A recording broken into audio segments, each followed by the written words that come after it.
in your work, you quote Nietzsche quite a bit. His line, "He who has a why to live for can bear almost any how." What do you think he meant by that? What I think? What do you think he meant by that? The same as I am intended to convey to my readers and students, that the vision of a meaning ahead of someone, a meaning in wait for someone, to be fulfilled by someone, that this contributes most than anything else under equal other circumstances for survival. Meaning is the most important thing in our lives? Certainly, because what I call a will to meaning, the wish to find and to fulfill meaning, is the basic motivation in human beings. Hi. Today we're going to talk about Viktor Frankl and man's search for meaning. So who was Viktor Frankl? Viktor Frankl is a famous psychotherapist. He's from Austria originally. He was very famous for his book released in the late 1940s called Man's Search for Meaning. And his real claim for fame is that he's actually a Holocaust survivor. He was living in Germany in the early 40s and had an opportunity to leave the country because he had a visa to go to America. But his parents were aging, so he decided to stay and face the music, as it were. And he ended up in a concentration camp, as did his wife, as did his mom. His mom would die in a concentration camp, and in the concentration camp he had all sorts of experiences. He was tortured in the concentration camp, and he gained a lot of insight. So in this channel, obviously, Psychologics, we're very interested in psychotherapy, psychology, how the mind works. And we can learn a lot by these, standing on the shoulders of giants, people who've really contributed to the understanding of the mind. But one thing that impresses me with Viktor Frankl is that Viktor Frankl, he bought the t-shirt, as it were, in that he went to a concentration camp. And he came with a lot of insights. A big emphasis is meaning. He also talks with things like the pause, that the only freedom we have is how we respond rather than react, because he's in a situation of extreme disempowerment, whereby you are basically a victim. You're just there while people persecute you and probably kill you after a while. And it's quite fascinating. For example, when he went to the concentration camp, one of the first things he did was he set up an anti-suicide squad. He got a group of people to help talk other people out of suicide, because people were suicidal because they're going to just die. And throughout his time there, he tried to do some psychotherapy. He was writing a book before getting there, and they made him get rid of the pages. Eventually he would rob some pages, write some notes, and eventually the shape of that book would come out in this Man's Search for Meaning, late 1940s. It was an international bestseller, and it's really interesting how we talk about meaning. So let's just take a look and see what we can learn from this man who went through so much. Well, this certainly runs counter to much of the determinist notions that are being bandied around these days, as man is a machine, man is a computer, man is a product of instincts. Man is something like a rat in experiments, psychological experiments. Of course, you're right, but not only against the so-called deterministic concepts of man, but also regarding the motivational theories of certain psychotherapeutic systems. Let's talk for a minute about logotherapy, which arose out of this notion of a search for meaning. Logotherapy, as one among other types of psychotherapy, is, we may say, a meaning-centered psychotherapy. Inasmuch particularly as logotherapy sees a human being not predominantly determined, not to say dominated, by the will to pleasure, as you were mentioning, nor by the will to power along the lines of Adlerian teachings, but basically, fundamentally, by a will to meaning. That is to say, the desire, the impulse to find, to discover in life, or better to say in each life situation, concrete life situation confronting someone, the desire to find a meaning therein and to go on to fulfill it.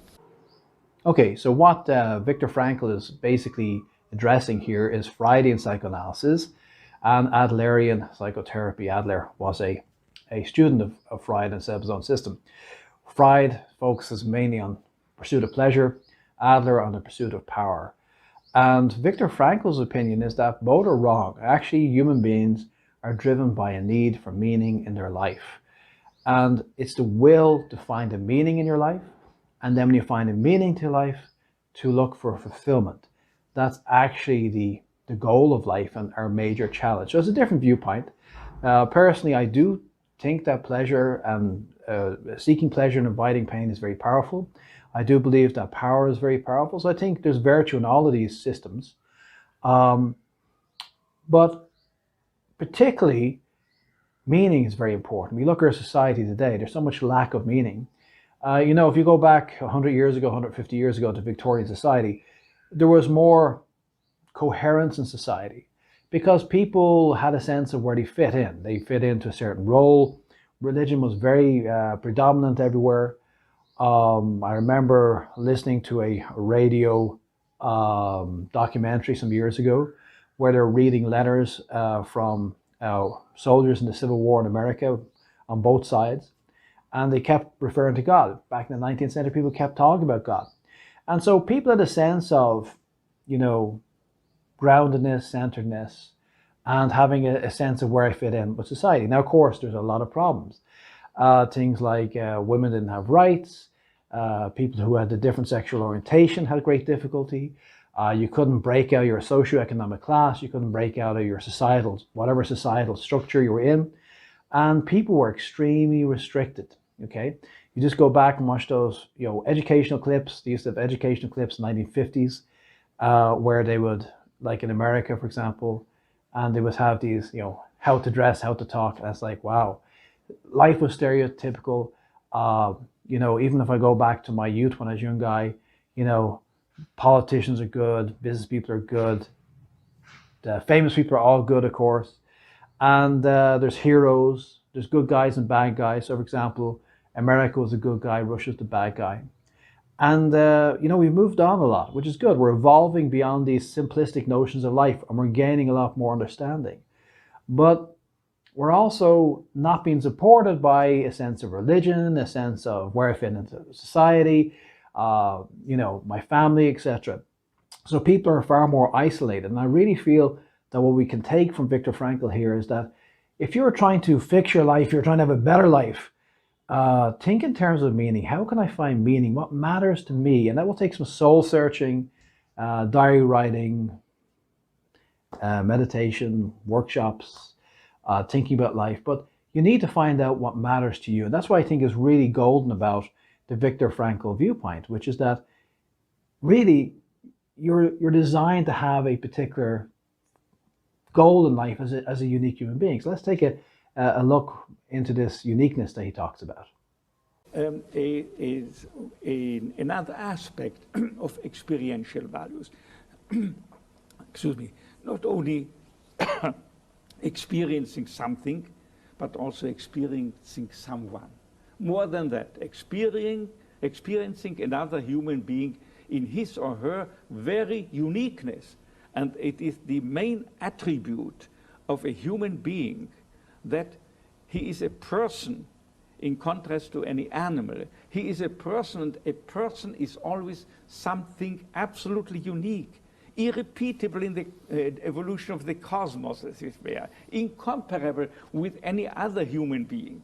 And this uniqueness can be got hold of solely by a loving person, because he not only sees the essence, but also the potentials in the beloved person, thereby, as I put it before, promoting him, alleviating it to reach out to attain this potential and to fulfill and thereby actualize also himself, but not by preaching self-actualization.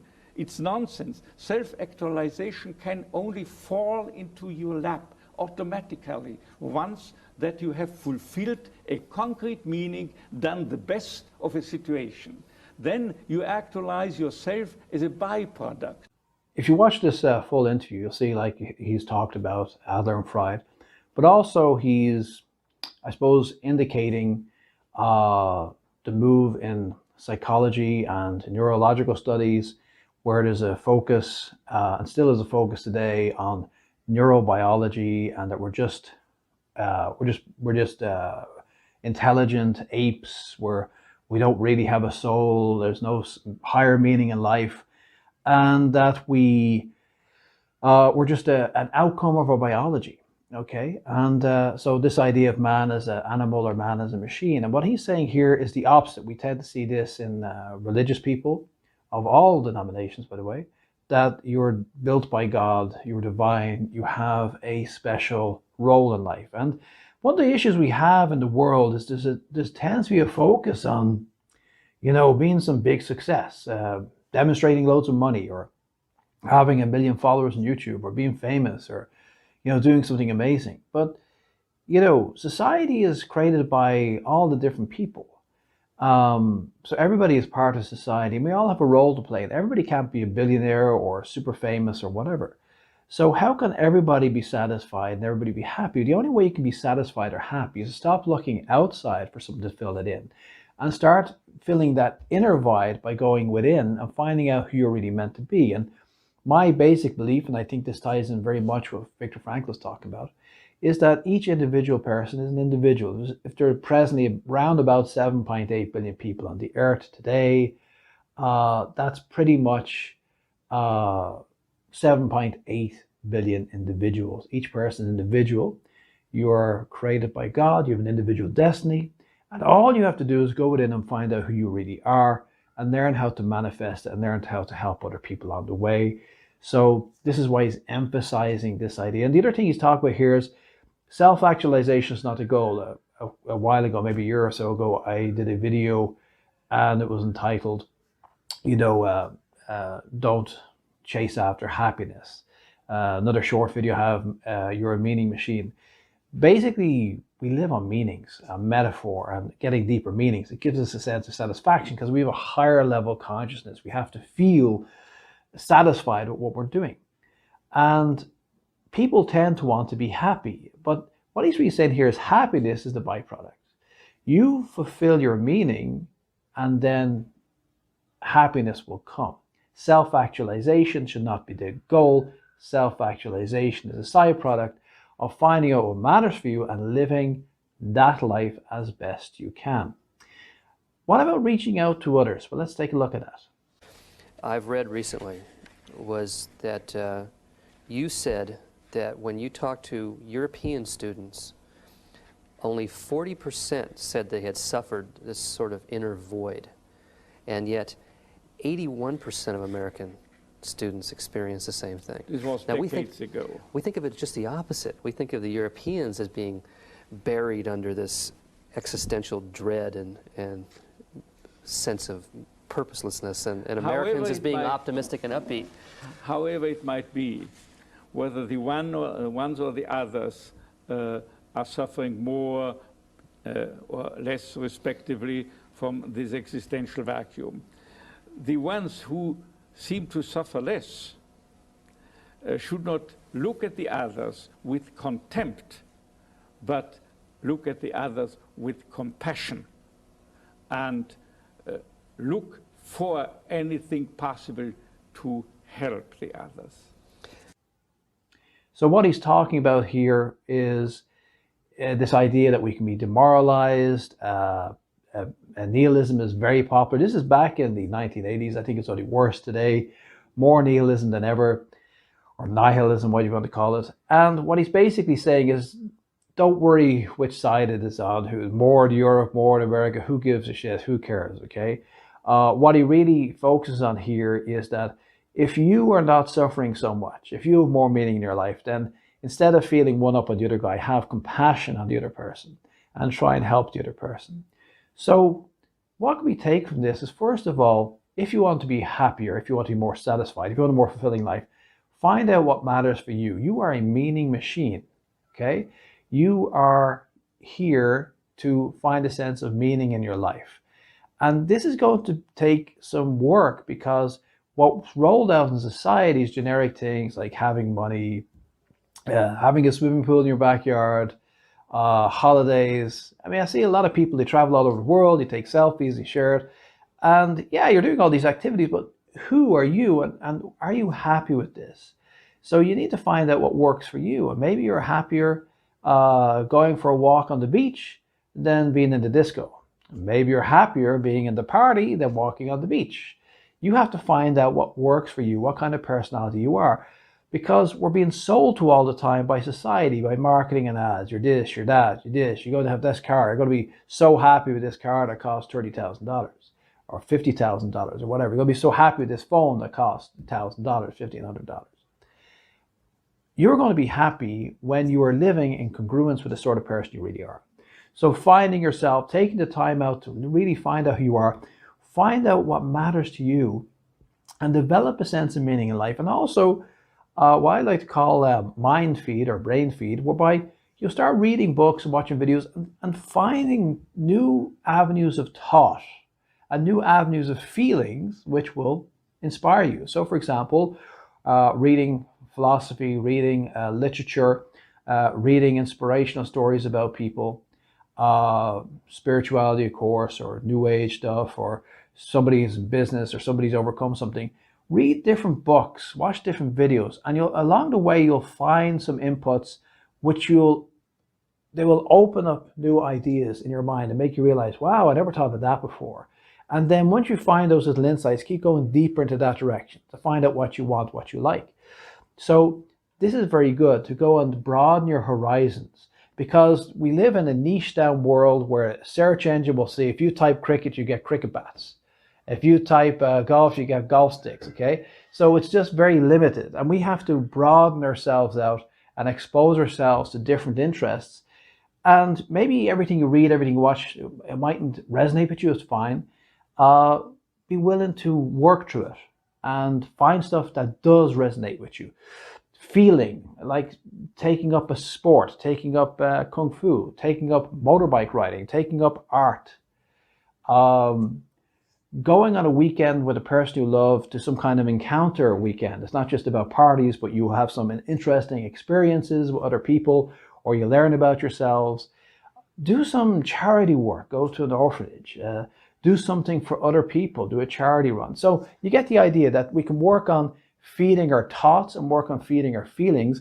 And by experimenting and trying different things, eventually we come across things that we like. There was a movie out a few years ago, I forget the title right now, but it was a movie whereby this guy, he just decided to say yes to everything and see what happened.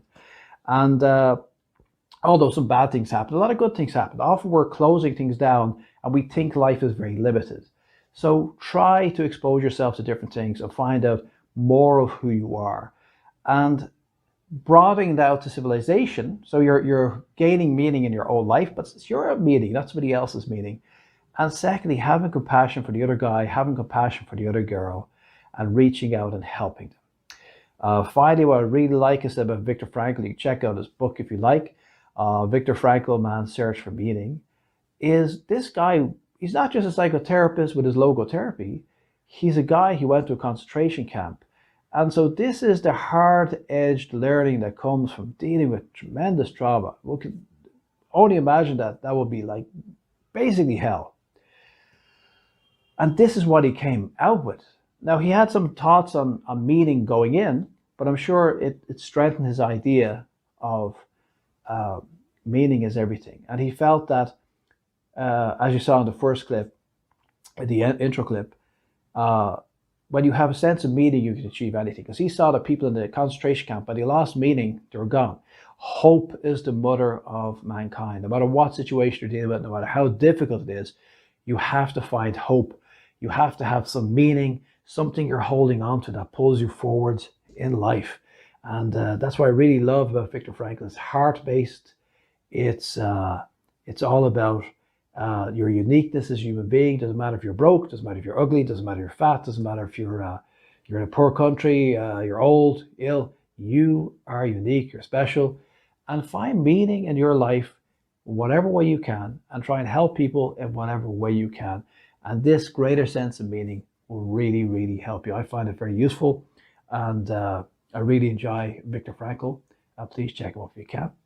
I hope you like this video. Please hit the like button if you do. Subscribe, of course, if you like. And I will talk to you next time.